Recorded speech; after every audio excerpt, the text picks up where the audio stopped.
Monter un business est-il indispensable pour s'expatrier? Ça va être le sujet de cette vidéo. Alors les amis, vous avez vu un petit peu le cadre que je mets à votre disposition. C'est un restaurant que j'aime beaucoup ici, à Cluj-Napoca. Et aujourd'hui, on va parler business. Hop, pour que vous voyez bien ma tête. Voilà, on va parler business. Et on va parler de l'importance en fait de monter une affaire pour pouvoir profiter pleinement de l'expatriation. Je voulais vous faire une vidéo qui s'appelait L'expatriation est une stratégie agressive et non pas défensive, mais je crois que je la ferai plutôt après. Et là, on va plutôt parler de la partie business. Alors, en réalité, si je devais répondre de manière vraiment technique, technico-technique, est-ce que c'est indispensable de monter un biz? Je dirais que non, c'est pas indispensable. Il y a des gens qui réussissent à s'expatrier sans avoir de business. Moi, quand je me suis expatrié à Cluj, je n'avais pas de business. Quand je suis arrivé en Roumanie pour la première fois, je n'avais aucun business. Je n'avais même pas d'idée de business. Mais si je devais être honnête avec vous, je vous dirais que il faut monter un business avant de s'expatrier ou rapidement après s'être expatrié. Je vais d'abord vous expliquer comment s'expatrier déjà sans avoir de business. Et une fois que ça se sera fait, je vous dirai pourquoi, selon moi, même si c'est possible, ce n'est pas la meilleure voie. En fait, il faut savoir que le plan que la plupart des expatriés mettent sur pied, c'est de gagner de l'argent dans les pays occidentaux, France, États-Unis, Angleterre, Canada, et le dépenser dans des pays où le coût de la vie est plus faible. Europe de l'Est, Asie du Sud-Est et Amérique du Sud. Ou même des gens qui vont s'expatrier, enfin, qui vont pas s'expatrier, mais qui vont aller vivre dans des campagnes françaises, qui vont en fait générer de la thune dans les endroits où il y en a, et aller utiliser cette thune dans les endroits où il y a moins de thune. Donc ça va leur donner un meilleur coût de la vie. Ce qui permet de pouvoir venir ici dans des restaurants comme ça, prendre un café, fumer un cigare, sans réfléchir, puisqu'effectivement, si je devais aller dans un restaurant de ce standing-là en France, sans doute pourrais-je y aller, mais sans doute la note serait beaucoup plus élevée. Alors, quand vous avez compris ça, vous avez compris que dans la majorité des destinations où les gens vont s'expatrier, être salarié, à moins d'être salarié d'une grosse boîte, n'est pas un bon plan. Vous n'avez pas envie d'être en Amérique du Sud et d'essayer de trouver un emploi sur place en tant que salarié. Parce qu'en tant que salarié, si vous donc vous faites votre argent là où vous vivez, les endroits où les salaires sont les plus élevés, c'est évidemment en Occident. D'accord? C'est pourquoi la plupart des gens d'ailleurs qui font une expatriation sans forcément avoir de business, ça va plutôt être dans des pays comme États-Unis, Angleterre, Suisse, Canada, Japon, etc. Parce que là, effectivement, c'est intéressant d'être salarié et en fait de reconstruire sa vie là. C'est pas exactement le mindset que j'ai moi personnellement. Moi, je suis plutôt du côté avoir des sources de revenus indépendantes de ma présence géographique, que ce soit en ligne ou même avec le business dont je vous parle tout le temps, Airbnb. Mais en réalité, ça peut être le cas de n'importe quel business. Tout business bien mené devrait pouvoir être automatisé et délégué et donc ne plus nécessiter votre présence. Ou alors nécessiter votre présence uniquement pour du management, auquel cas vous pouvez le faire à distance. Et donc c'est ça en fait l'intérêt d'un business. C'est qu'en montant un business, vous allez pouvoir être mobile et vous allez pouvoir aller dans des destinations où le coût de la vie est plus faible sans avoir à souffrir du marché de l'emploi dans ces destinations. Parce que vous comprenez bien que si vous allez aux Philippines, l'idée c'est pas d'aller travailler sur place les amis. D'accord? Alors en Europe de l'Est, les choses sont un peu différentes. Moi quand je suis arrivé ici, j'ai travaillé en call center. Il y a des gens j'ai connus qui faisaient la même chose en Hongrie. Je connais des gens ici roumains qui travaillent en anglais et qui sont dans la vente et qui gagnent très bien leur vie. Quand je dis très bien leur vie, c'est 3, 4, 5 000 euros par mois. Et avec les commissions qu'ils obtiennent, des fois ça va même au-delà de ça. Mais en dehors de ces cas particuliers, voilà, le marché de l'emploi local, quand vous allez dans des destinations où le coût de la vie est plus faible, généralement il est catastrophique. Qui a envie de travailler pour 650 euros par mois, je ne sais pas moi, en Malaisie ou aux Philippines ou en Colombie? Personne.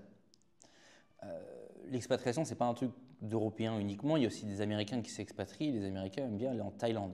C'est pour ça d'ailleurs que les prix en Thaïlande augmentent assez rapidement, c'est parce que vous avez beaucoup de digital nomades qui font du business avec l'Amérique, donc qui génèrent de très grosses sommes en ligne et qui vont dépenser ça en Thaïlande, qui vont vivre dans de très beaux condominiums ou bien qui restent dans de très beaux hôtels, etc. Et c'est ce qui fait flamber les prix. Mais ces gens-là, évidemment, ça ne leur viendrait jamais à l'idée de travailler en tant que salarié localement. Ce sont tous des businessmen. Ce qu'il est possible de faire, c'est de monter un business ou bien dans votre pays d'origine, en Occident, et de l'automatiser, de le déléguer et ensuite de se barrer, ou bien de monter un business sur place. Mais alors là, attention, pour monter un business sur place, typiquement, ce que les gens aiment faire, c'est qu'ils vont dans des pays où c'est pas cher, ils montent un petit resto, etc., où ils investissent dans l'immobilier, mais évidemment, vous voyez le problème, faire cela demande d'avoir des capitaux. Ce qui n'est pas le cas de tout le monde. Ou alors, attends, il y a encore une autre catégorie d'expatriés, c'est les retraités. Et généralement, ce qu'ils aiment bien faire, c'est les gars sont retraités et en plus, ils ont des rentes locatives en France, et là, ils vadrouillent. Sachant qu'on parle souvent d'expatriation, mais moi, ce côté d'expatriation en mode, allez, je vais dans un nouveau pays, je me pose là, je recommence ma vie là, encore une fois, ce n'est pas vraiment mon mindset. Moi, je suis plus sur un mindset de mobilité. Je reprends l'exemple de ces retraités. Bien souvent, vous allez avoir des retraités qui vont vous dire « Ah oui, mais moi, je suis en Thaïlande. » Mais le gars n'est pas en Thaïlande à l'année, il est tout le temps en train de voyager. « Mais Robert, tu étais en croisière le mois dernier, tu vas visiter la Norvège le mois prochain. » Il est basé en Thaïlande, il touche son argent grâce à l'État français avec sa retraite et ses rentes locatives. Mais effectivement, au quotidien, sa base, c'est la Thaïlande. Mais le gars, il revient très souvent à Paris. Le gars, il va faire des croisières, il va faire des… Et moi, c'est plutôt ça mon mindset, en fait. Cette capacité à bouger. Alors, à mon âge, c'est quand même plus difficile, surtout quand on a une famille. Parce que vous n'avez pas trimballer vos enfants, votre femme, tous les jours dans une nouvelle destination. Mais être en capacité de voyager plusieurs fois par an, de se dire, OK, c'est l'année prochaine, et si on restait 1 an dans telle destination? Si on restait 2 ans là-bas? Puis vous arrivez dans un endroit, vous trouvez finalement c'est génial, vous y restez. Et puis si ça se détériore ou si ça finit par vous faire chier, vous bougez. Vous voyez, c'est plus ça. Et c'est pour ça que moi je dis que l'expatriation, c'est pas je m'enfuis, je vais refaire ma vie loin de l'Occident décadent. C'est genre, OK, comment je profite du nouveau climat économique, de cette mobilité qui est de plus en plus, de cet échange entre les biens et les personnes qui est de plus en plus répandu, de cette capacité à travailler à distance, même si encore une fois, attention, il y a encore des boîtes qui sont fermées d'esprit, des fois il faut faire son propre réseau, des fois il faut être capable de prospecter, trouver des clients par soi-même, etc. Mais enfin, cette nouvelle donne, en fait, qui n'était pas le cas de nos parents, les réseaux sociaux c'est quelque chose de très récent, hein. Le travail à distance c'est quelque chose de très récent, utilise cette nouvelle donne à notre avantage pour pouvoir aller se positionner dans le monde là où on est le mieux à un instant T. Et on peut très bien arriver dans une destination, s'y plaire, et puis au bout de quelques années, en fait, vouloir bouger. Vous voyez? Mais pour pouvoir faire tout ça, il ne faut pas être salarié. Alors, peut-être que certains d'entre vous vous dites non, mais moi ce que je veux, c'est voilà, travailler dans un nouveau pays, etc. En quel cas, je veux plutôt vous recommander des destinations d'expatriation où quand même il y a un certain niveau de développement et où quand même, voilà, ça va plutôt être bouger en Occident. Bouger en Espagne, bouger. Mais encore, il faudrait connaître la langue parce que ça, c'est encore un autre problème. Quand vous voulez travailler localement, il faut connaître la langue. Ce n'est pas toujours le cas d'ailleurs. Moi, j'ai travaillé en Roumanie, comme je vous l'ai dit, je ne connaissais pas le roumain.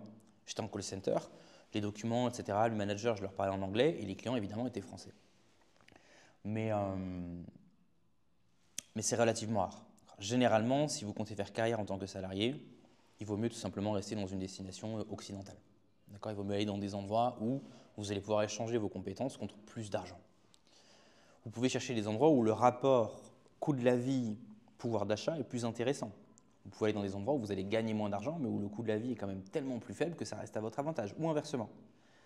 Mais généralement, il n'y a aucun intérêt pour un occidental à aller dans un shithole où vous allez être payé 3 clopinettes et vous dire non mais moi je vais faire la plonge dans les restaurants de Thaïlande et fumer des joints le soir sur la plage. Ça n'est pas… Encore une fois, si c'est votre but, il n'y a pas de problème. Moi, ce n'est pas mon mindset. Donc pour moi, c'est clé de monter un business. Alors comment monter un business? Comme je vous l'ai dit, les business en ligne, c'est très attractif, très attrayant, mais ce n'est pas forcément ce qu'il y a de mieux. Je l'ai expliqué dans une autre vidéo parce que comprenez que si vous avez un business qui est en ligne, donc accessible à tous, sans avoir besoin de capitaux de départ, vous êtes en concurrence avec le monde entier.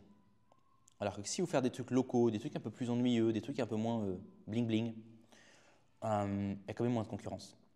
Par exemple très simple, vous investissez dans un car wash. Un car wash, c'est une laverie automatique. Je ne parle pas des laveries avec les rouleaux, etc. Ça coûte très cher.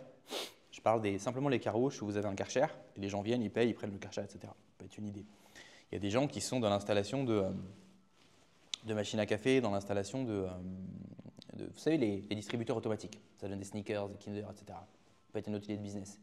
Il y a des gens qui sont dans le landscaping. Le landscaping, c'est paysagiste, jardinier. Ils vont aller dans des endroits où le pouvoir d'achat est fort, où les gens ont des maisons, des jardins. Ils vont développer une activité telle que celle-ci.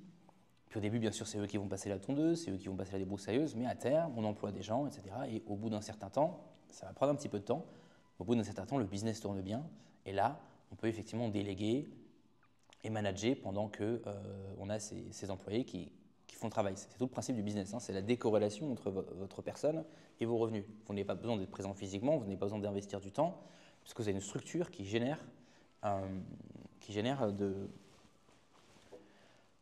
des revenus. Donc voilà, pour moi, ouais, monter un business, ça reste quand même le Saint Graal. Surtout si, comme moi, vous avez soif de liberté, vous avez soif d'autonomie, vous voulez pouvoir exprimer votre créativité, ça reste vraiment le Saint Graal, les amis. Donc, mettez dès aujourd'hui les bases pour la création de votre business. Dans ma newsletter, je vous parle en long, en large et en travers de monter les business en ligne et hors ligne. Et je pense à faire une offre de coaching, d'ailleurs, s'il y a des gens qui souhaitent monter une activité, en ligne ou hors ligne, mettre en place une offre de coaching pour pouvoir vous accompagner là-dedans. Dites-moi en commentaire si ça vous intéresse. Mais il faut que ça fasse sens aussi pour moi en termes de taux horaire. Donc voilà. Monter un business, les amis, c'est fun, c'est stimulant. Et c'est vraiment la voie royale pour profiter de votre vie et pour profiter de votre expatriation. Regardez, je vous remontre un petit peu le petit jardin qu'ils ont mis en place là. C'est pas comme ça avance. Ils avaient une terrasse très jolie, mais là, le petit jardin il est vraiment super sympa. Mais là, il fait vraiment froid, donc je préfère rester à l'intérieur. Et vous voyez l'intérieur du restaurant. Il y a un côté un petit peu classique, avec des peintures, etc. C'est vraiment une ambiance que je trouve agréable. Ça correspond à mon style. Un petit peu old money. Et donc voilà. Donc, conclusion de la vidéo. Ce n'est pas forcément obligatoire de monter un biz pour s'expatrier. Mais ça reste quand même la voie royale. Et encore une fois, il ne faut pas juste voir les choses en disant c'est bon, moi je veux m'expatrier. Ce que vous voulez, c'est être libre. Libre de bouger. Libre de changer. Libre de vous adapter en fonction des changements politiques, économiques. Libre de pouvoir inscrire vos enfants dans des universités qui sont réservées à une élite. Et pour ça, il faut de l'oseille. Et pour avoir beaucoup d'oseille, c'est très difficile de le faire en tant qu'employé. Si vous voulez monter un business ou des tips pour vous expatrier, ou des tips mindset, le mindset c'est extrêmement important parce que pour devenir entrepreneur, pour monter des trucs qui fonctionnent, vous allez devoir mettre beaucoup d'efforts et il y a plein de trucs qui ne vont pas marcher et ça va être dur et c'est comme ça, on n'a rien sans rien. Donc mindset, business, expatriation, ça se passe dans le lounge, inscrivez-vous. Vous avez des goodies à télécharger gratuitement. Je vous ai fait une liste de 50 pays d'expatriation triés en fonction de 7 facteurs clés. Vous avez aussi 5 clés pour se lancer sur Airbnb sans argent et les 10 erreurs de l'expatrié à télécharger gratuitement. Il suffit de s'inscrire gratuitement, encore une fois, à la newsletter. Si vous avez des remarques, mettez-les en commentaire, je me ferai un plaisir d'y répondre. Et on se retrouve la prochaine fois sur Impair Digital. Passez une très bonne journée.